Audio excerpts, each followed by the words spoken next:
This video shows how to graft a lemon tree using T-budding. The T-bud is commonly used for grafting lemon trees. It is easy and gives a high success rate. It works well for grafting new fruit trees. This is the rootstock that I will be grafting to, a variety called Carrizo.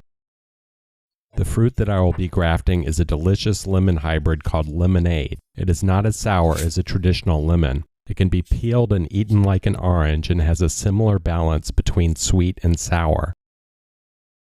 In order to achieve a successful graft and also to avoid spreading disease, I sterilize my grafting tools with a 1.5% concentration of chlorine bleach. First, I remove the leaves and thorns from the rootstock. A budding height of at least 8 to 12 inches or 20 to 30 centimeters above the soil will make for a healthy tree. I cut an upside-down T into the rootstock at this height. An upright T will also work. The advantage of an upside-down T is that it can help to keep water out. This may produce better results in a rainy area. Next, I peel the bark back with the bark lifter on my grafting knife to prepare the rootstock to receive the bud. T-budding must be performed during a time of year when the tree is actively growing, allowing the bark to be peeled back. I cut the bud by slicing underneath it. The back of the bud has wood attached. The wood does not need to be removed. It is important to avoid touching the cut surfaces of the bud. It is often possible to hold the bud by the petiole where the leaf was attached. Since the petiole has fallen off, I pick up the bud with my knife. Next, I insert the bud under the bark. I cut off the bottom of the bud piece that was sticking out. It is important to graft the bud right side up. The bud should be on top.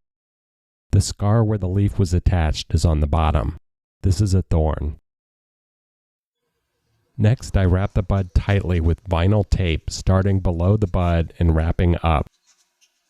My step-by-step article at fruitmentor.com/graftinglemon-trees has more information on wrapping material. In order to improve my chances of success, I will graft a second bud to the rootstock.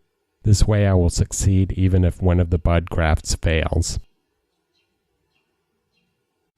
Citrus cuttings have the potential to spread tree-killing diseases. It is often not apparent when a tree is infected with a fatal disease. This makes the source of citrus budwood for grafting very important. In California, where I live, we now have both exotic diseases that kill citrus trees and also the insects that spread the diseases. The situation is so severe that it is now against the law in California to graft with backyard citrus cuttings. Hobbyists in California now instead order their budwood at a nominal cost from the Citrus Clonal Protection Program, or CCPP, a program that exists to provide disease-free budwood for the grafting of citrus trees.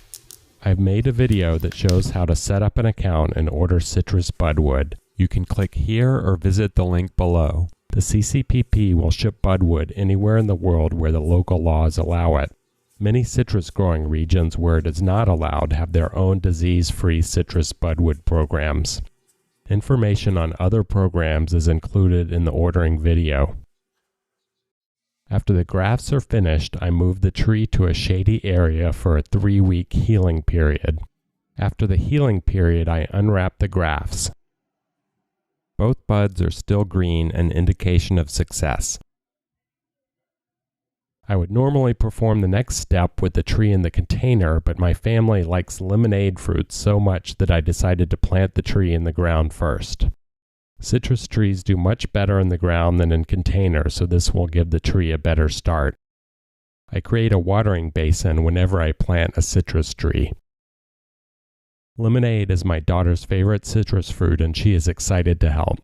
I let the tree settle in for a few days before the next step, which is forcing the grafted bud to grow. A phenomenon called apical dominance governs the growth of citrus buds. Natural hormones from the buds at the end of the branches prevent buds lower down from growing. In order for a grafted bud to grow, the effect of these hormones must be overcome. I break the apical dominance by cutting halfway through the rootstock and pushing it over so that the terminal buds are lower than the newly grafted buds. The time lapse shows about 3 weeks of growth. After a bit more growth, I removed the top of the rootstock and staked the tree. Here you see the lemonade tree the following spring. It is important to remove any sprouts from the rootstock. If left to grow, it would outcompete the grafted variety and produce undesirable fruit. In order to encourage branching, I again break apical dominance by cutting off the terminal buds. Here you see the new branches on my lemonade tree. I hope that you have enjoyed this video and have found it helpful. If you have any questions, please ask below in the comments. I will be happy to answer. I have made this video to save citrus trees all over the world from deadly diseases. You can help by sharing this video, by giving it a thumbs up, and by subscribing to this YouTube channel. Another thing that you can do to save citrus trees is to inspect them monthly for citrus psyllids, the insects that spread the deadly Huanglongbing disease. Even a single psyllid is a cause for immediate action. Learn more here. You can download my free ebook with more citrus grafting tips at fruitmentor.com/grafting tips.